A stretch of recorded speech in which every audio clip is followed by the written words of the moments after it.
Om Namo Bhagavate Ramakrishnaya. For seekers of God, spiritual talks of Mahapurush Swami Shivananda.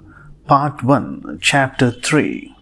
The non-cooperation movement, Mahatma Gandhi and other nationalist leaders, their self-sacrifice exemplary and praiseworthy. The Ramakrishna mission, its plan of work and service, different from that of the nationalist leaders. Place, Belur Monastery. Time, Monday, November 1922. At that time, India was swept by the non-cooperation movement and numberless people were courting imprisonment. The whole country was awakened by Mahatma Gandhi's appeal.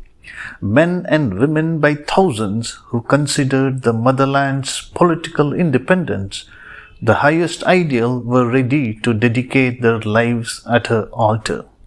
It was Monday. The evening service was just over at the chapel of the monastery at Belur, and there was great silence all around.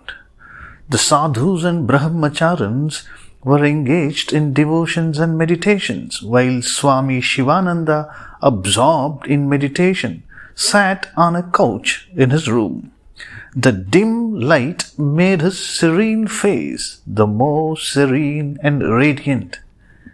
Time slipped away till at last the Swami began reciting Pushpatanta's hymn, describing the glories of Shiva.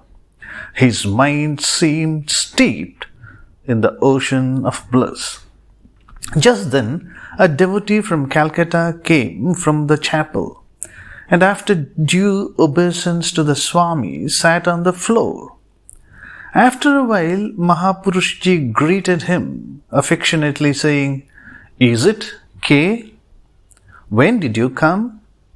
The devotee replied reverently, "Yes, Maharaj, arrived at the time of the evening service."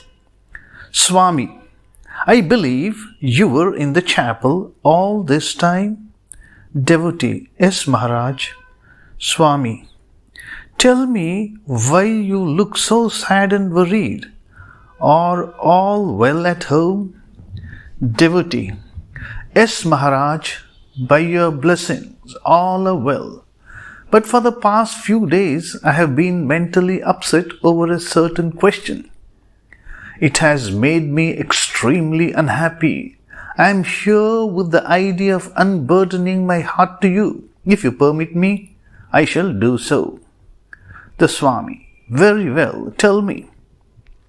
The devotee spoke with great earnestness. He said, "Maharaj, at this hour, the whole country is stirred to its very depths by the non-cooperation movement of Mahatma Gandhi. Countless men and women are rotting in jails. Many have already laid down their lives, and Mahatmaji himself also has plunged into the sea of danger. But why is the Ramakrishna mission silent in this immense countrywide movement? Haven't you any contribution to make? The entire nation is wondering at the ways of the Ramakrishna mission. Has not the mission some duty in this national struggle for freedom?" Finally, in a tone of grievance, the devotee added, "Don't you feel for the country at all, Maharaj? Are you powerless to do anything in the matter?" Swami Shivananda's calm face assumed a serious aspect. After a while, he broke the silence, saying, "Well, K, the doings of a divine incarnation are beyond the reach of the average intellect. How would you or the nation understand the way of divine action when God embodies himself as man? When God embodies himself as man, he does so for no particular race or nation, but for the good of the whole world. The manifestation this time is of the highest sattvika aspect of the Lord, The incarnation Sri Ramakrishna is the embodiment of perfect sattva, containing within himself all the 6 divine powers. He lived in the body assuming only pure sattvika moods.